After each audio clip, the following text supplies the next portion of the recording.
ನಮಸ್ಕಾರ ವೀಕ್ಷಕರೇ, ಎಲ್ಲರಿಗೂ ಸ್ವಾಗತ ನನ್ನ ಯೂಟ್ಯೂಬ್ ಚಾನಲ್ಗೆ. ಇವತ್ತಿನ ವಿಡಿಯೋದಲ್ಲಿ ನಾನು ನಿಮಗೆ ತಿಳಿಸ್ಕೊಡ್ತಾ ಇರೋದು ಯಾರೆಲ್ಲ 10th ಪಾಸ್ ಆಗಿ ರಿವ್ಯಾಲ್ಯೂಯೇಷನ್ಗೆ ಇಲ್ಲಾಂದರೆ ಫೋಟೋ ಕಾಪಿಗೆ ಅಪ್ಲೈ ಮಾಡಿರ್ತಿದ್ದಲ್ಲ ಆನ್ಲೈನಲ್ಲಿ ಯಾವ ರೀತಿ ಫೋಟೋ ಕಾಪಿನ ಡೌನ್ಲೋಡ್ ಮಾಡ್ಕೊಳ್ಳೋದು ಹೇಗೆ. ರಿವ್ಯಾಲ್ಯೂಯೇಷನ್ಗೆ ಹಾಕೋದು ಕೂಡ ಅವ್ರಿಗೆ ಡೈರೆಕ್ಟಾಗಿ ರಿವ್ಯಾಲ್ಯೂಯೇಷನ್ಗೆ ಹೋಗೋದಿಲ್ಲ, ಅದು ಕೂಡ ಫೋಟೋ ಕಾಪಿನ ಡೌನ್ಲೋಡ್ ಮಾಡ್ಕೋಬೇಕಾಗುತ್ತೆ. ಫಸ್ಟ್ ಫೋಟೋ ಕಾಪಿಗೆ ಅಪ್ಲೈ ಮಾಡಿ ಆಮೇಲೆ ರಿವ್ಯಾಲ್ಯೂಯೇಷನ್ಗೆ ಹಾಕಬೇಕಾಗುತ್ತೆ. ಅದೇ ಸ್ಟೆಪ್ ಬೈ ಸ್ಟೆಪ್ ಇರೋವಂಥ ಪ್ರೋಸೆಸ್ ಆಗಿರುತ್ತೆ. ಈಗ ಲಾಸ್ಟ್ ವಿಡಿಯೋದಲ್ಲಿ ನಾನು ನಿಮಗೆ ತಿಳಿಸ್ಕೊಟ್ಟಿದ್ದೆ ಫೋಟೋನ ರಿವ್ಯಾಲ್ಯೂಯೇಷನ್ಗೆ ಅಪ್ಲೈ ಮಾಡೋದು ಹೇಗೆ ಅನ್ನೋದನ್ನ. ಆ ವಿಡಿಯೋ ಲಿಂಕು ಕೂಡ ನಾನು ಡಿಸ್ಕ್ರಿಪ್ಷನಲ್ಲಿ ಹಾಕಿಟ್ಟು ಹೋಗಿ ಚೆಕ್ ಮಾಡ್ಬೋದು. ಇವಾಗ ರಿವ್ಯಾಲ್ಯೂಯೇಷನ್ಗೆ ಹಾಕಾದ್ಮೇಲೆ ಫೋಟೋ ಕಾಪಿನ ಡೌನ್ಲೋಡ್ ಮಾಡ್ಕೊಳ್ಳೋದು ಹೇಗೆ ಅಂತ ತಿಳಿಸ್ಕೊಡ್ತೀನಿ. ನೀವು ಡೈರೆಕ್ಟಾಗಿ ಫೋಟೋ ಕಾಪಿಗೆ ಅಪ್ಲೈ ಮಾಡಿದ್ರು ಕೂಡ ಸೇಮ್ ಮೆಥಡ್ ಆಗಿರುತ್ತೆ. ಫೋಟೋ ಕಾಪಿನ ಯಾವ ರೀತಿ ಡೌನ್ಲೋಡ್ ಮಾಡೋದು ಹೇಗೆ ಅಂತ. ಇವಾಗ ಈ ಲಿಂಕ್ ನೋಡ್ತಾ ಇರಲ್ಲ, ಈ ವೆಬ್ಸೈಟ್ ಲಿಂಕ್ನ ನಾನು ಡಿಸ್ಕ್ರಿಪ್ಷನ್ ಕೂಡ ಹಾಕಿರ್ತೀನಿ, ಹೋಗಿ ಚೆಕ್ ಮಾಡ್ಬೋದು. ಡೈರೆಕ್ಟಾಗಿ ನೀವು ಆ ಲಿಂಕ್ ಮೇಲೆ ಕ್ಲಿಕ್ ಮಾಡಿದ್ರೆ ಈ ಪೇಜ್ ಓಪನ್ ಆಗುತ್ತೆ. ಇಲ್ಲಿ ಕೆಳಗಡೆ ಬಂದರೆ ಇಲ್ಲಿ ಆನ್ಲೈನ್ ಅಪ್ಲಿಕೇಶನ್ ಅಂತ ನೋಡ್ತಾ ಇರಲ್ಲ, ಇಲ್ಲಿ ಆನ್ಲೈನ್ ಅಪ್ಲಿಕೇಶನ್ ಮೇಲೆ ಕ್ಲಿಕ್ ಮಾಡಬೇಕಾಗತ್ತೆ. ಲಾಸ್ಟ್ ಡೇಟ್ ಬಂದು ಮೇಲೆ ನೋಡ್ತಾ ಇಲ್ಲ, ಲಾಸ್ಟ್ ಡೇಟ್ ಆಗಿರುತ್ತೆ. ಯಾರೆಲ್ಲ ಇನ್ನೂ ಅಪ್ಲೈ ಮಾಡಿಲ್ಲ ಬೇಗ ಅಪ್ಲೈನ ಮಾಡ್ಕೊಳ್ಳಿ. ಇವಾಗ ನೋಡ್ತಾ ಇರ್ಬೋದು, ಇವಾಗ ಅದು ಆನ್ಲೈನ್ ಅಪ್ಲಿಕೇಶನ್ ಮೇಲೆ ಕ್ಲಿಕ್ನ ಮಾಡಿದ್ರೆ ನೆಕ್ಸ್ಟ್ ಪೇಜ್ ಓಪನ್ ಆಗಿದೆ. ಇಲ್ಲಿ 4th ಒನ್ ನೋಡ್ತಾ ಇರ್ಬೋದು, ಇಲ್ಲಿ first one, second, third, 4th one click to download photo copy ಅನ್ನೋ ಆಪ್ಷನ್ ನೋಡ್ತಾ 4th ಒನ್ ಇದ್ರ ಮೇಲೆ ಕ್ಲಿಕ್ನ ಮಾಡ್ಕೋಬೇಕಾಗತ್ತೆ. ಕ್ಲಿಕ್ ಆಗಿದ ತಕ್ಷಣ ನಿಮಗೆ ನೆಕ್ಸ್ಟ್ ಪೇಜ್ ಓಪನ್ ಆಗುತ್ತೆ.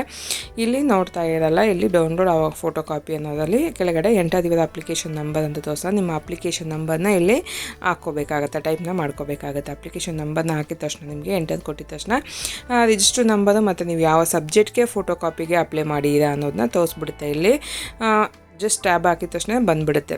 ಹಾಕಿದ ತಕ್ಷಣ ನಿಮ್ಮ ಇದು ರಿಜಿಸ್ಟರ್ ನಂಬರ್ ಮತ್ತು ಯಾವ ಸಬ್ಜೆಕ್ಟ್ ನೋಡಾದ್ಮೇಲೆ ಇಲ್ಲಿ ಕ್ಯಾಪ್ಚರ್ ಕೂಡ ಯಾವ ರೀತಿ ಇದೆಯೋ ಅದೇ ರೀತಿ ಟೈಪ್ನ ಮಾಡಿ ಇಲ್ಲಿ ಜನರೇಟ್ OTP ಅನ್ನೋ ಆಪ್ಷನ್ ನೋಡ್ತಾ ಇದ್ದಲ್ಲ, ಇದ್ರ ಮೇಲೆ ಕ್ಲಿಕ್ನ ಮಾಡಬೇಕಾಗುತ್ತೆ. ಕ್ಲಿಕ್ ಆಗಿದ ತಕ್ಷಣ ಒಂದು OTP ಹೋಗುತ್ತೆ. ಯಾವ ನಂಬರ್ಗೆ ನೀವು ಅಪ್ಲೈ ಮಾಡಬೇಕಾದ ಮೊಬೈಲ್ ನಂಬರ್ ಏನು ಕೊಟ್ಟಿರ್ತೀರಲ್ಲ ಅದೇ ನಂಬರ್ಗೆ ಒಂದು OTP ಹೋಗಿರುತ್ತೆ. ಆ OTPನ ಈ ಎಂಟರ್ OTP ಅನ್ನೋ ಜಾಗದಲ್ಲಿ ಬಾಕ್ಸ್ ಒಳಗಡೆ ಇಲ್ಲಿ ಟೈಪ್ನ ಮಾಡ್ಕೋಬೇಕಾಗುತ್ತೆ. OTP ಬಂದು ಲೆಟರ್ಸು ಮತ್ತು ನಂಬರ್ಸ್ ಎರಡು ಮಿಕ್ಸ್ ಆಗಿ ಬಂದಿರುತ್ತೆ. ಅದನ್ನು ಹಾಕ್ಕೊಂಡು ಇಲ್ಲಿ ಡೌನ್ಲೋಡ್ ಫೋಟೋ ಕಾಪಿ ಅಂತ ಆಪ್ಷನ್ ನೋಡ್ತಾ ಇಲ್ಲ ಕೆಳಗಡೆ, ಇದ್ರ ಮೇಲೆ ಕ್ಲಿಕ್ನ ಮಾಡ್ಕೋಬೇಕಾಗತ್ತೆ.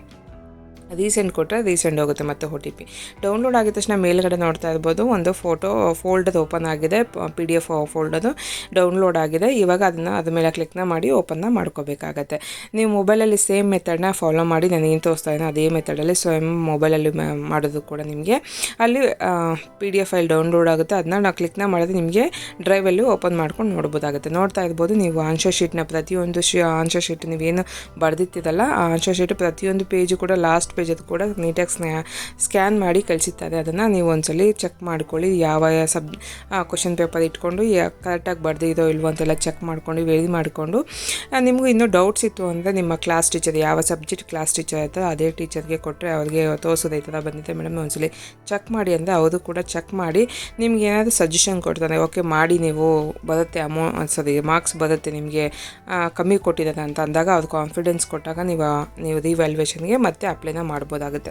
ಫೋಟೋ ಕಾಪಿ ತೊಗೊಂಡಾದ್ಮೇಲೆ ನೀವು ವೆರಿಫೈ ಮಾಡಿಕೊಂಡು ಆದಮೇಲೆ ನೀವು ಟೀಚರ್ ಹತ್ರ ಸಜೆಷನ್ ತೊಗೊಂಡಾದ್ಮೇಲೆ ವಾಪಸ್ ನೀವು ರಿವ್ಯಾಲ್ಯೂಯೇಷನ್ಗೆ ಅಪ್ಲೈನ ಮಾಡಬೇಕಾಗುತ್ತೆ. ನೆಕ್ಸ್ಟ್ ವಿಡಿಯೋದಲ್ಲಿ ರಿವ್ಯಾಲ್ಯೂಯೇಷನ್ಗೆ ಹಾಕೋದು ಹೇಗೆ ಅನ್ನೋದನ್ನ ತಿಳಿಸ್ಕೊಡ್ತೀನಿ. ವಿಡಿಯೋ ನಿಮಗೆ ಯೂಸ್ಫುಲ್ ಆಯಿತು ಅಂತ ಅಂದ್ಕೊತೀನಿ.